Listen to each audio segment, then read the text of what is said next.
উচ্ছে ভাজি অনেকেই পছন্দ করেন না, তিতা লাগে বলে।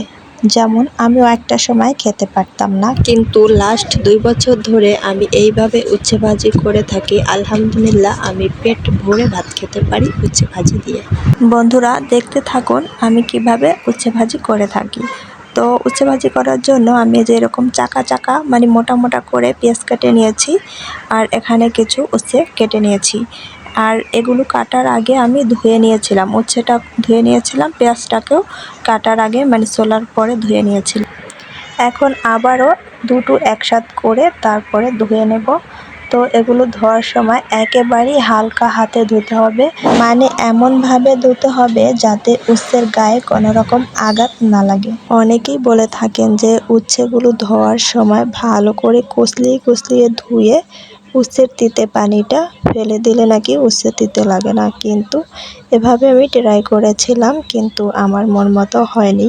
আমার মতে লেবু যেমন বেশি চিবালে তিতো হয়ে যায়, তেমনি উচ্ছেটাকেও বেশি চিবালে তিতা হয়ে যায়। তো উচ্ছে ভাজি করার জন্য আমি কড়াইতে তেল দিয়ে দিয়েছি, কিন্তু অন্য যেসব ভাজি করার জন্য যে তেল দিয়ে থাকি তার থেকে একটু বেশি লাগবে উচ্ছে ভাজিতে। কারণ উচ্ছে ভাজি করার সময় তেলটা অবশ্যই মাখা মাখা হতে হয়, না হয় উচ্ছে ভাজিটা মজা লাগে না। আর এখানে তেলটা কিন্তু অবশ্যই সাদা তেল মানে সয়াবিন তেল হতে হবে। তো তেলের ভিতরে কিন্তু আমি শুকনো মরিচ দিয়ে দিয়েছিলাম, আর এখন আবার কাঁচামরিচ দিয়ে দিচ্ছি। তারপর এর ভিতরে আমি দিয়ে দেব পরিমাণ মতো লবণ দিয়ে ভালো করে এগুলোকে মিলিয়ে নেব। আমি কখনোই উচ্ছে ভাজি করার সময় ভাজিটাকে ঢেকে দেই না। আবার অনেকেই আছেন যারা উচ্ছে ভাজিতে হলুদ ব্যবহার করে থাকেন, কিন্তু আমি হলুদও ব্যবহার করি না, কারণ সবুজ যেসব সবজি সেইগুলো সবুজই দেখতে ভালো লাগে।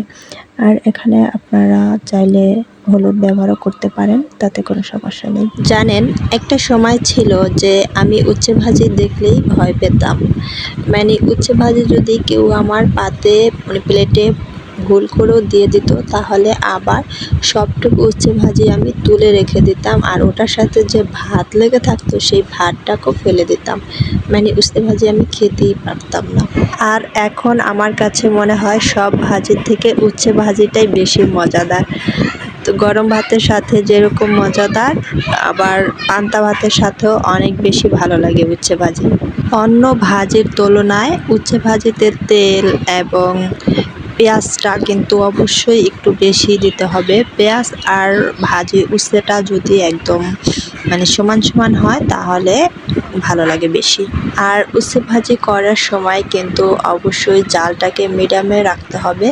জাল কিন্তু একেবারে ফুল হিটে রাখা যাবে না, এতে করে কিন্তু উচ্ছের গায়ে যে রস সেটা তাড়াতাড়ি শুকিয়ে যাবে, আর উচ্ছেটা কিন্তু নরম হবে না। মিডিয়ামে জাল দিতে হবে, এতে করে উচ্ছেটা খুব তাড়াতাড়ি নরম হয়ে যাবে।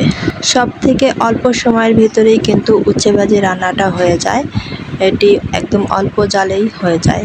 উচ্ছে ভাজি করার সময় আমি বেশি নাড়াচাড়া করি না ভাজিটাকে। এই দেখুন, ভাজিটার গায়ে থেকে যখন সবটুকু পানি শুকিয়ে গিয়েছে, সেই পর্যায়ে আমি এর ভিতরে কিছু ধনেপাতা কুচি দিয়ে দিচ্ছি আর একটু নেড়ে চেড়ে দিচ্ছি। ধনেপাতাগুলো বাড়িতে ছিল বলেই দিলাম, আপনাদের হাতের কাছে যদি না থাকে তাহলে না দিতেও পারেন।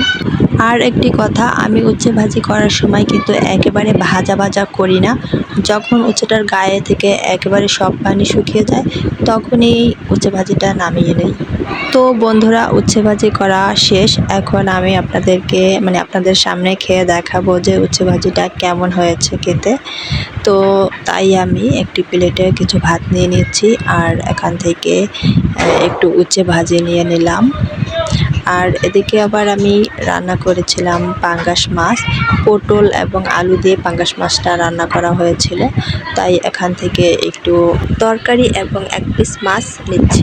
বন্ধুরা, আপনারা কে কিভাবে উচ্ছে ভাজি করে থাকেন সেটা তো আমি জানি না, তবে এইভাবে একবার ট্রাই করে দেখতে পারেন যে এভাবে রান্না করলে কীরকম লাগে। তিতাটা একটু হলেও কম লাগবে, উচ্ছে ভাজি যেহেতু তিতা একটু হলেও লাগবে, তো সেক্ষেত্রে এভাবে করলে অবশ্যই তিতা কম লাগে। আলহামদুলিল্লাহ, আজকের ভাজিটাও অনেক বেশি মজাদার হয়েছে।